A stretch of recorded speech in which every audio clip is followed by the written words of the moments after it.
Welcome to the Remington podcast, where we take a deep dive into all things ammunition. I'm your host, Audrey Mays, and today we are at the Grand American, and I'm sitting here with Head of Research and Development, Jon Langenfeld. Yep, thank you. We're actually in the library of the Hall of Fame down here in Sparta, Illinois, or I guess up here, depending on where you are. Have you been here a lot, Jon? To the Hall of Fame? No, this is actually the first time I've ever walked into this building. Me too. Yep. Me too. It's really nice. There's like historical throwers everywhere. Oh, yeah. Yeah, the guns. Yeah. Oh, yeah. You got Leo Harrison's rings in the cabinets, and it's a real piece of history. There's Remington sprinkled all in there, which is kind of nice. We've been around a little while. Yeah, just a little bit. How have you been shooting? I mean, we're right in the middle of the show. So how have you been shooting? Not too bad. I'm not going to complain. Okay. I haven't shot as much as I normally do, to be all tuned up. But I missed 2 targets yesterday in the Clay Target Championship, so that's too many. Around here it is. Oh, for sure. well, yeah. But and then I broke a 97 in the doubles today. Yeah. So I'm not going to complain. No, that's good shooting. I would argue if that was like state shoot level, you'd probably be in the trophies. Yeah. I just have to wait till the state shoot. Till the state shoot comes around. Yeah. I watched part of the shoot-offs. Because we're in the doubles handicap days today, but singles was yesterday. Yep. And I watched the shoot-offs till about midnight. They only got down to 9 people. Yeah. So I heard there was either 56 or 57 200 straights yesterday. I know that the what am I trying to say? Like the biggest number they've ever had is like 66 or 67. Oh, wow. Yeah. So we were close to that. Yeah, absolutely. Yeah. It's dog eat dog world out here. I mean, if you drop a bird, you're done. You're done. Yeah. Yeah. I always find it interesting that you can go out and have so many people break 200 straight, with a break in between, where you can get sluggish and have lunch and, that sort of thing, and come out and break another 100, have 50-something 200 straights.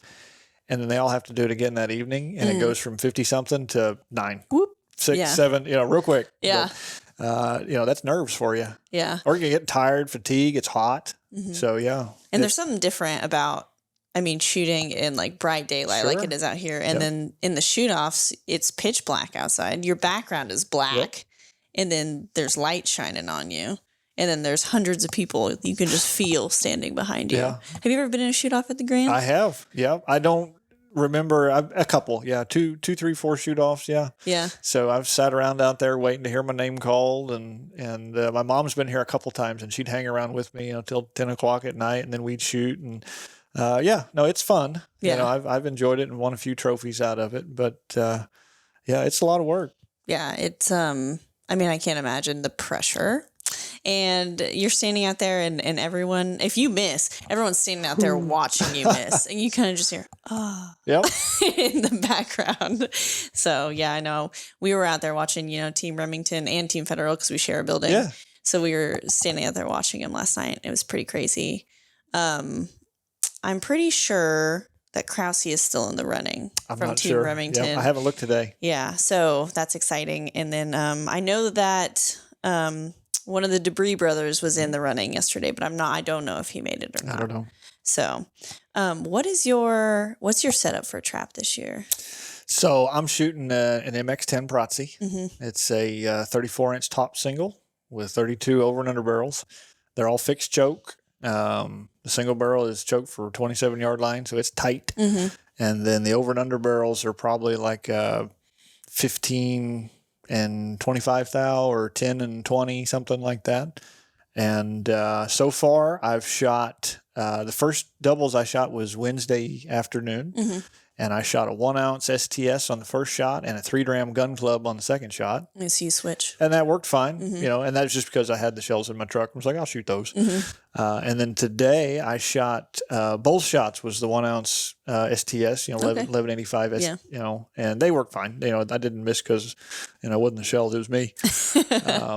And then yesterday during the singles, that was all I shot was the 1-ounce STS. So pretty much that's all I've shot so far is 1-ounce STS 8. I'm going to shoot some nitros in the handicap today and tomorrow.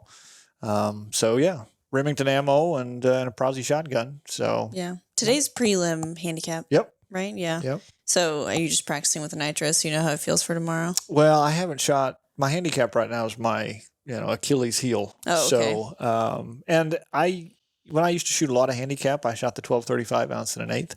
And today I'm going to shoot the 1 ounce 12.90. So I'll be curious to see, if I can tell a difference or not. Yeah.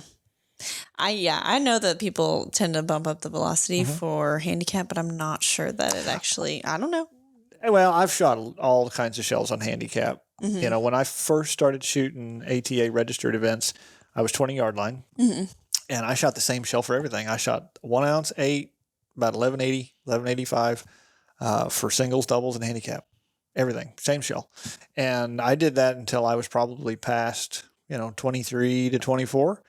And I thought, well, I got to shoot something bigger. Yeah. I got to have more velocity or more payload. And so I think I just went straight to the 1235 nitro, and I shot it for a long time.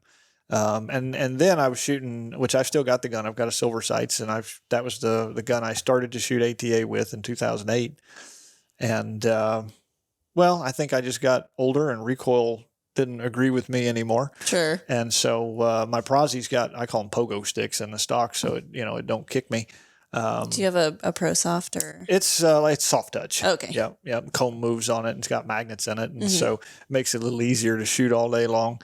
But I started to shoot some lighter shells when I was still shooting the sights because it's a fixed stock. And I've shot 1145s and 1200s and 1100s. And for the most part, if you just point the gun right, targets will break. Yeah. You can tell a difference on the break, as far as, if you really smoke one. I see that usually velocity, when you get the speed up for long yardage stuff, you can just grind them up pretty good. Just ink ball. You can shoot 1145s and break them. And I would, if I can't handle the recoil of the faster shell, I would much prefer to shoot something that doesn't break them as hard because I'll be able to stay in the gun and I'm not going to get flinchy or want to pick my head up and I'm not going to anticipate recoil. And so, but it's really whatever gives people confidence. Yeah. I like to experiment and see, just because I like ammo and the different types. And but for the most part, if you point the gun right, they break. I mean, everyone wants to dust them, but like a broken clay is a broken clay. Yeah, they don't grade them on the score sheet. It's just dead or lost. Yeah. So it does give you extra confidence though when they just disappear. Oh yeah. Yeah. They just woof. Yeah. Yep, you're right in the middle of them. Yeah. This is I decided that my first registered shoot was going to be the Grand American this year. And it's been an experience. Yep. Yeah. Shooting on a full squad. That's something new. Never done that before. I like it. Oh, yeah. I like the time to breathe. Oh, yeah. Yeah. You start getting down into 3 people or less. And, you got to, like if you're practicing or even if it's just in an event, you got to pace yourself. And that's hard to do. So that you don't wear out and you shoot too quick and get in a rhythm that's too fast. Yeah. You get a little excited and you rush. You do. Yeah. Yep, you do. And so, yeah, like I said, it's a full squad's nice. Yeah. Everyone keeps asking me if I'm shooting handicap. I'm not. I'm shooting singles only. And because I'm penalized to the 25 because I don't have any registered targets. Well, but you could shoot just, shoot the birds and they won't penalize you. Yeah. You don't get no trophies. Well, yeah, I'd be on he told me 19 if I did targets only, but I would like to gamble. Don't do it. Can't play the lose. Don't do it. No. If you were to go on 25 and shoot some immaculate score, you get punched from 25. So you get pushed back. You lose 19 to 25 just like that. Yeah. Ain't worth it. Don't do it. Go from 0 to 27 in 1 year, though. No. That'd be pretty cool. It's no fun from back there. It's not fun? No. Are you still in the 27? Yes. Yes, yeah. I'm hoping that I can shoot poor enough someday that they'll let me come back forward. No. Yeah. No. So luckily I squeak out a good score once in a while and it keeps me there. Yeah. So one thing I don't understand about trap is that people who are on the 27 compete with people on the 23. Like they don't change. It's not a different category. It's not any of that. You're on the same playing field. You are. And I'm like, no offense to people that are closer, but I feel like it's a little easier to shoot them from the 20 than it is to shoot them from the 27. Well, it is for a 27-yard line ability. Right.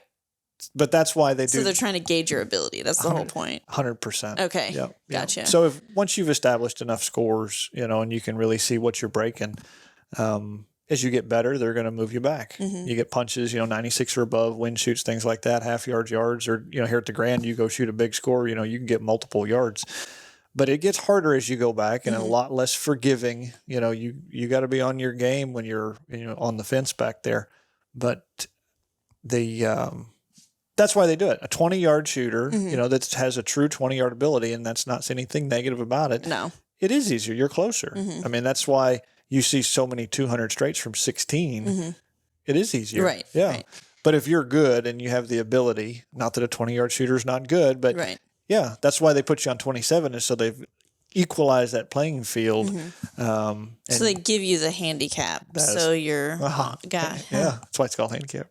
Oh, no. But yeah, I just know that some people sandbag, which is rude. And that's why they have penalties. That's not good. Yeah. People shouldn't do that. Yeah. That's why they have penalties. But I understand. And, yes, if you're watching and not listening, I do have a bruise on my face. I did get my gun fitted.